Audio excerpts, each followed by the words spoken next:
Eh bien salut tout le monde, c'est Hunter, j'espère que vous avez la forme. On se retrouve avec une nouvelle vidéo qui j'espère va vous plaire. Une tentative de plus de 100 kills en domination hardcore 6v6 à la Scarache. Donc je vais détailler un peu le gameplay. Donc je jouais à la Scarache, équipé d'un chargeur rapide, poignard ergonomique et d'une crosse. J'avais les atouts détermination, pillard et dextérité, j'avais le C4 et une insertion tactique. Donc domination hardcore 6v6 comme j'ai dit, donc non pas un 9v9. Et je vais tenter d'envoyer cette vidéo à plusieurs chaînes communautaires qui sont le Bon Plan du Geek, Code QG, Code CF, The Community Code, la Nuvion FR et la Plague TV. Donc je sais que ça fait beaucoup et j'espère que je vais passer sur au moins une de ces chaînes communautaires. Ça me ferait énormément plaisir parce qu'il me manque que 60 abonnés pour atteindre les 1000 abonnés et ça me ferait vraiment plaisir de passer ce cap, ce palier. Donc alors, je vais parler d'un sujet assez intéressant, je trouve. On a beaucoup fait de sujets comme quoi les jeux vidéo rendaient violents, mais moi je vais démontrer que le jeu vidéo peut nous améliorer des qualités dans la vie de tous les jours. Donc j'étais un peu en manque d'idées et j'ai essayé de trouver un petit sujet de conversation. Et j'en ai trouvé un plutôt pas mal, donc comme je l'ai dit. Donc alors, les jeux vidéo de tir pouvaient stimuler la réactivité, avoir une meilleure vision. Donc elle a pris souvent elle a souvent comparé avec une conduite au volant, donc une voiture tout simplement, quand on conduit une voiture. Et tout simplement, on pouvait être multitâche grâce aux jeux de tir, grâce à Counter-Strike, Battlefield, Call of Duty. Donc moi, je n'ai pas joué à Battlefield et Counter-Strike, mais je peux vous prendre l'exemple de Call of Duty. Je pense que c'est quand même un peu similaire à Battlefield et Counter-Strike. Si tu veux Battlefield par exemple, quand on joue, on regarde souvent la carte s'il y a des ennemis à côté de nous, on regarde si on a des balles, notre barre de score strict, notre arme, la map s'il y a un petit campeur qui a fantôme ou quelque chose comme ça.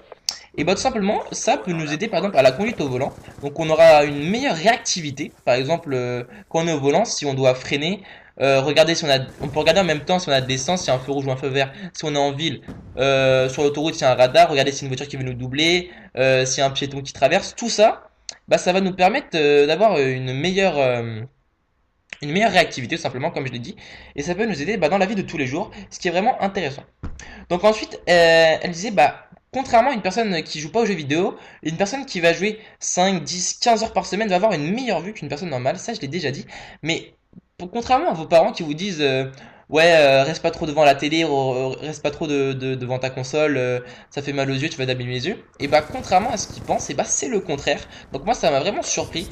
Donc j'ai regardé une petite interview, pardon, en anglais. Donc il y avait les sous-titres parce que sinon j'aurais pas réussi à traduire vu que ça parle quand même assez vite. J'ai 15 de bonne en anglais, ça on s'en fout, mais vu que ça parle vite, j'allais pas tout comprendre. Et donc, voilà. Donc, alors, ça peut améliorer nos capacités, nos fonctions cognitives. Donc, aiguiser notre niveau d'attention, nos facultés d'apprentissage, la façon dont nous traitons les informations, nos aptitudes visuelles, donc la vision, et les réflexes. Donc, tout ça, les jeux vidéo, les jeux de tir principalement, nous aident tout simplement à améliorer ses fonctions au cerveau et donc ça peut nous rendre plus performants, j'ai envie de dire, même si c'est pas franchement le mot approprié. On peut être plus performant dans la vie de tous les jours et ça peut nous aider vraiment, ça peut nous aider beaucoup. Voilà, tout simplement. Donc si vous voulez avoir plus d'informations, il n'y a pas de problème. Donc c'est Daphné Bavelier, professeur de neurosciences à New York, qui a démontré cette théorie entre guillemets. Donc j'espère que ce sujet vous aura plu. J'en ai fini pour ce petit sujet qui pour moi qui était intéressant, contrairement à ce qu'on pouvait penser. Donc mes Star Trek étaient Microstation, Ada, Loadstar. Et donc je vais essayer de me présenter. Je vais pas essayer mais je vais le faire.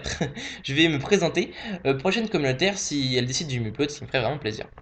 Donc alors moi je m'appelle Romain, j'ai 15 ans, j'ai une chaîne YouTube qui s'appelle Monsieur Hunter HD. Monsieur Hunter HD, pardon, j'ai eu un petit problème de gorge là. Et je propose des vidéos que sur Call of Duty. Donc si vous voulez d'autres jeux, il n'y a pas de problème. Mais il faudra que la majorité de mes abonnés voudraient d'autres jeux comme Battlefield ou FIFA 14, tout ce que vous voulez. Et donc en ce moment j'ai pas mal de gameplay, j'ai réussi à un sang de ratio que j'ai upload sur ma chaîne, enfin une tentative sans de ratio. Bon allez je vous spoil, j'ai fait 94 de ratio donc c'était dommage. J'ai fait une nuque en live, j'ai fait des nuques avec pratiquement tous les fusils d'assaut et toutes les mitraillettes. Donc vous pouvez retrouver ça sur ma chaîne YouTube. Et donc j'ai aussi une petite série qui s'appelle Hunter défie ses abonnés. Donc ce qui me permet de faire un 3 contre 3 ou un 4v4 contre mes abonnés. Avec par exemple un exécuteur silencieux en mettant la vie à 200%. Donc ça va, on déconne bien et je mets la vidéo sur YouTube. Et si vous avez Skype, on peut tout simplement faire un gros délire en faisant un commentaire ensemble. Donc voilà, il n'y a pas de problème. Je compte, si je dépasse les 1000 abonnés, je compte faire une FAQ. Donc ça, de toute façon, c'est pas trop le moment. Je vais quand même essayer de passer sur des chaînes communautaires. Donc je dirai toutes ces informations dans une prochaine vidéo qui sera dédiée à ma chaîne et non pas à la chaîne communautaire. Donc vous voyez que là je n'ai pas encore dépassé les plus de 100 kills que j'envoie mon Loadstar. Par contre j'ai bien sûr accéléré les séquences du Loadstar et de la DAV. Ainsi j'ai un peu coupé aussi la mi-temps pour éviter de vous ennuyer, oui, de vous ennuyer pardon, à regarder quelque chose d'inintéressant. Donc là j'ai un peu accéléré pour vous montrer, je crois que je suis dans les 90 là. Donc là mes potes ils me faisaient vas-y rush dans le tas et tout. Mais moi je sais pas, j'ai pas réussi dès le début à re-rentrer dans le spawn parce que j'avais quand même une insertion tactique au début qui m'a bien aidé. Donc en démolition, en domination hardcore, l'insertion tactique est super importante. Elle peut vraiment vous faire gagner énormément de temps. Donc voilà, donc j'espère que cette petite vidéo vous aura plu. Maintenant vous savez que les jeux de tir, oui. Elle a aussi dit, pardon, j'ai oublié, que elle a comparé, alors, le jeu de tir, donc Call of Duty et tout, avec l'alcool. Donc, c'est bien, on adore l'alcool, on adore les jeux de tir de Call of Duty, mais il faut le faire avec modération, il ne faut pas en abuser, sinon, ça devient un problème trop addictif. Donc, j'espère que vous avez aimé cette vidéo. Je finis sur un 100 de 6 et je vous dis ciao les gars, prenez soin de vous et peace!